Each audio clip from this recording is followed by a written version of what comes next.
Many times when we start our business, we fail to realize how many decisions that we need to make on a daily basis, especially when we are starting up. What kind of business model we have, what kind of camera we want to use, what kind of website we need to get, how often we post on social media, all these things coming our way that we need to decide.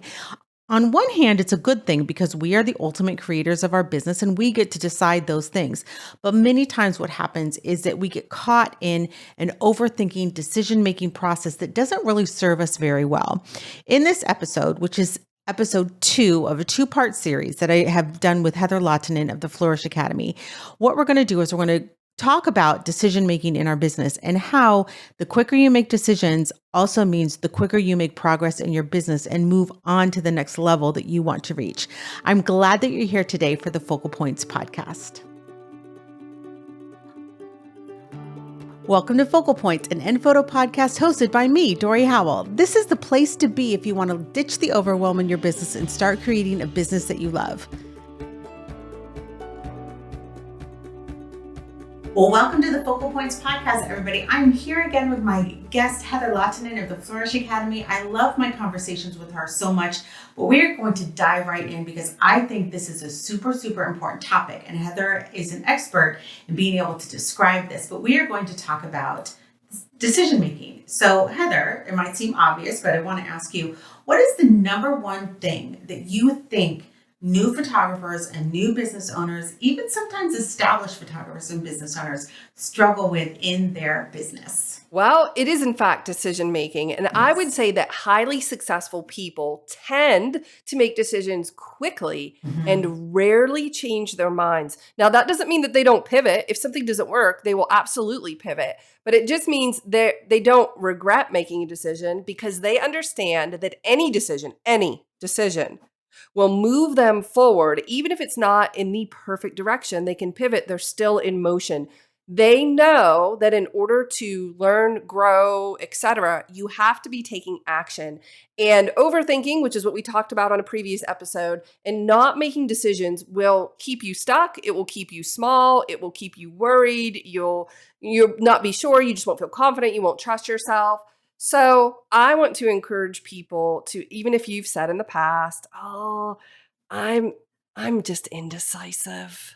Yeah, that's just me. That's just so who I am. If you want to hear a whole conversation about that, we're not going to get into it in this episode, but go back and listen to the episode that's going to be linked in the show notes about overthinking, because that is where we cover a lot of what stops people from making decisions. So now we're going to talk about actually making those decisions happen. So sometimes people have an identity of being, someone, I just can't make a decision, but listen to that episode and you'll get some tips and just some perspective on why we think that is not such a great idea. No, it's not a good thing to affirm. Some people will have these traits of like, they struggle to make decisions. Okay, which is fair, but can you do it quickly? Can you struggle a little bit faster, put in some effort? Do you waffle back and forth afterward? That can be kind of deadly because then you're second guessing yourself. No, decisive people, successful entrepreneurs are decisive people, and they do not overthink. Did I make the right decision? Did you ever buy a pair of shoes or a purse or something or a shirt and then come, oh man, I wish I bought the other one. Oh, did I get the right color? Okay, I used to do things like that, but then I started to think to myself, well, if I want another color of this shirt, I'll just go buy it. So what's the big deal? Or I'll go exchange it. Right. Now, who cares? I am married to one of these people. So I get because I live it every day, the struggle that some people have with making these decisions. And I can honestly say when it comes to my husband's perspective, which he does listen to these podcasts, so honey, I love you, but is that the struggles aren't intentional a lot of times. And so I don't want anyone to feel any sort of shame or blame. Oh, right. If they're struggling with this, because I know many people are sitting in situations where they want to make these decisions quicker. They want to be able to move forward in the business. They want all the inclination and the yearning is there to do it. But this is just one area that plagues them. And so as we move through this, just know that we are not approaching this. We know that this is like a real life thing, and it really is a struggle for some people. But what Heather has to share today, hopefully some of these tips will help people be able to see it for what it is, and move forward more effectively with their business? I have 8 steps, a proven process to make wise decisions. But just to echo what you're saying, it's very common for people to be indecisive in the realm of entrepreneurship, especially if Mm-hmm. you've never had a business. Of Mm-hmm. course, you're going to doubt yourself and and question it. That's totally normal. I just want to help you see it differently and Yeah. make these decisions faster. So, number one is to ask yourself, is there really a decision that needs to be made here? Or am I putting myself in an unnecessary either or scenario? You Mm-hmm. would be surprised if you ask someone. So I do a lot of coaching, and I will ask people that, they'll explain the backstory, and I'll say, okay, what's the challenge? And they'll Mm-hmm. explain more of the backstory, and I'll say, okay, but where's the issue? And then we talk back and forth, and we determine there's actually not really an issue. There was no decision that needed to be made. It was just something they needed to talk about, which is Mhm. fair. I'm here for Right. it. But are you sure that a decision has to be made? Do you have to choose digitals or in-person sales? Really? Do you? Mhm. Is there a way that you could hybrid that model or test a few different things out? I know that you've done several iterations of all combinations of All the pricing. combos. I've done it all. So there may not even be a decision. Okay, the second one, oh, my favorite. This is the one I use all the time. I use it with my kids. I would ask your husband when he's struggling, is the decision reversible? Mm-hmm. Mm-hmm. Because the truth is, there might be more, but only one decision comes to mind that is not reversible, and that is having children. Because once they are here, it is 18 to life. Yeah. Okay? Yeah. But besides that, if the decision is reversible, now, I understand some decisions are bigger, like where should I live? Should I buy this house? Yeah, Mm-hmm. those are big decisions, but they're still reversible. Mm-hmm. You could still They may move cost back. you. It may cost you money, They may cost you money, but it won't be, but my some of the people in my coaching groups, they say they want to make a shirt by me that says, "But did you die?" If right. you're not going to Mm-hmm. die, it might cost you money and it might be painful. But Mm-hmm. if the decision is reversible, could you just bring some levity to it and say, "Oh, okay, well, I can change my mind." Mm-hmm. And that's okay. Mm-hmm. The third Absolutely. one is to set a deadline and stick to it. Mm-hmm. Is spending another week in turmoil really going to help you make up your mind? Mm-hmm. And if it's not, then just make the decision and move forward. And you might make a good decision, you might make not a great decision, but Mm-hmm. you could always adjust when you needed to, but you won't know until you move forward, and that requires action. Mm-hmm. Okay, the Yep. next one is to make a list of pros and cons to clarify your choices. This is classic. Draw a line in the middle of a piece Mm-hmm. of paper, put the pros on one side, the cons on the other, and it might even really quickly come to, just like seeing it, sight. Oh, it's so obvious. Yeah, I should do this. So Yeah, I've done that several times with some really big decisions. And you kind of sit there and you're like, oh, this is so dumb. Like I'm making a list of pros and cons. But right, right. once you see it written out, usually, at least for me, there's been a pretty clear winner on Yes. on what I need to do or what direction I need to move. Or maybe it's a decision that I don't need to make the full decision, and maybe a smaller one has Mm. come to light where I can be like, okay, I'm going to do this first, test this, and then we'll go to the full thing. And no, I'll be like, oh, this is so dumb. I know it feels But, cheesy. Yeah. right. But it works. It does work. I actually made a list on an airplane ride last week. We have a mutual friend, Nicole Begley, and Mhm. her and I were talking about changing one of our programs. And then I landed and I showed it to her. It was so obvious. We looked at it and we're like, Right. duh, of course, Right. of course that's what we're Duh. Okay, the next one is to this is easier said than done, but avoid allowing fear to paralyze you. A fear of change can prevent you from seriously considering any of your options and keep you from making any decision at all. So, Mhm. I mean, I'm sort of being facetious, but not really. Are you going to die? Mhm. If you're not going to die, what is the real fear? So that's another question I ask when I'm coaching. When I ask what is the challenge, and they're able to present me with a challenge, the next question is what is the fear? And Mhm. they'll usually say something very surface level, and I'll say, no, but what's the real fear? Right. What do you Right. really What fear? are we really getting at here? Correct. Mhm. And you'll often find that if you can just identify that, it will help you to move forward. Mhm. The next Absolutely. one is, which option is most supportive of your long-term Mhm. goals? Now, this comes back to something we said on the overthinking podcast, which is sometimes, a lot of times, overthinking is a lack of clarity. So Mhm. if you have clarity and you know your long-term goals, you can look at the decision and say, how does this decision support my long-term goals? Mhm. And if it supports it in a positive way, then it might be a little bit easier to make that decision. Or if it shows itself to be problematic, then it might Mhm. be easier to say, okay, I'm not going to do that. I'm going to do this instead. Right. Right. The next one Love it. is, could you project yourself into the future and imagine how you'll feel about your choice? So this Mhm. takes a little bit of visualization. This is a meditation technique where you kind of think, okay, if I decide to do this with my pricing or my marketing, what is the potential that could happen Mhm. with this? Oh, I could make more money. Oh, Mhm. okay. Yeah. Or I might limit my sales. Oh, well, then Mhm. I have to think that through too. So could you just look into the future instead of all of the obsessive worrying about, like, right now making that decision? How will this decision impact the future? And going back to the previous, does it support my long-term goals? Mhm. Yeah. And then Love finally, that. the last one is to realize, honestly, Dorie, it doesn't matter that much, probably.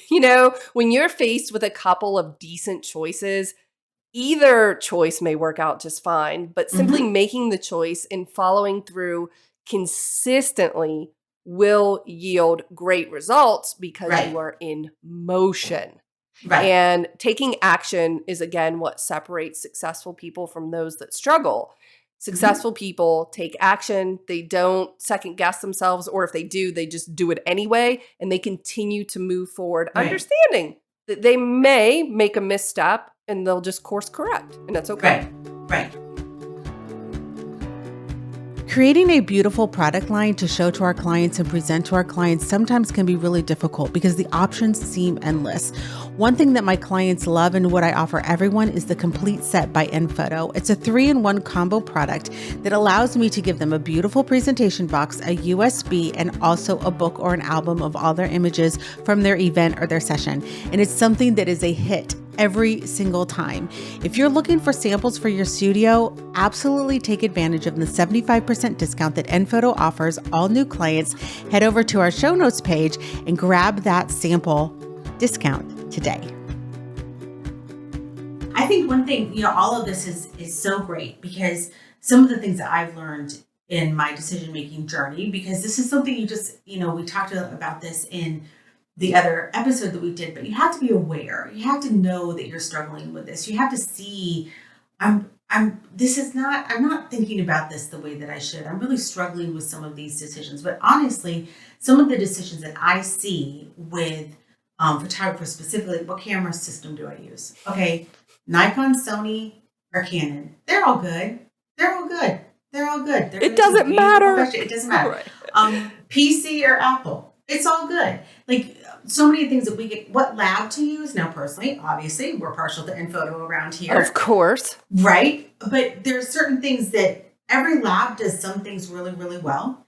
And we want to honor our relationships with our labs because they're our partners. But there are some things that Enphoto doesn't do. Like they can't ship me really big 30 by 40 canvases. We're working on it, but we're not there yet.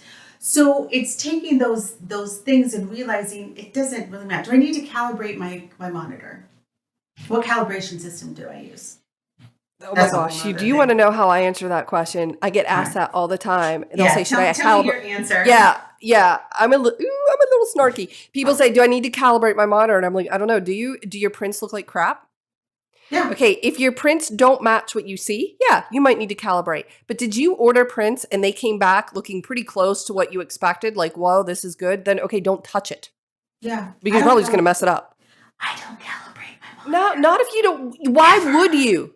Right, Unless the only calibration I've ever had to do to my iMac, I had to adjust the brightness a little bit. It was just a little bit off, but the color was fine. So, and how did I know this? Well, I didn't overthink it. I ordered a few prints from a few of my different labs. They came, they looked great. I moved on. I mean, it was like, why would I waste my energy on a decision like that? Why would you waste your energy on what website platform to use? Pick one. But have you always shot the same camera system?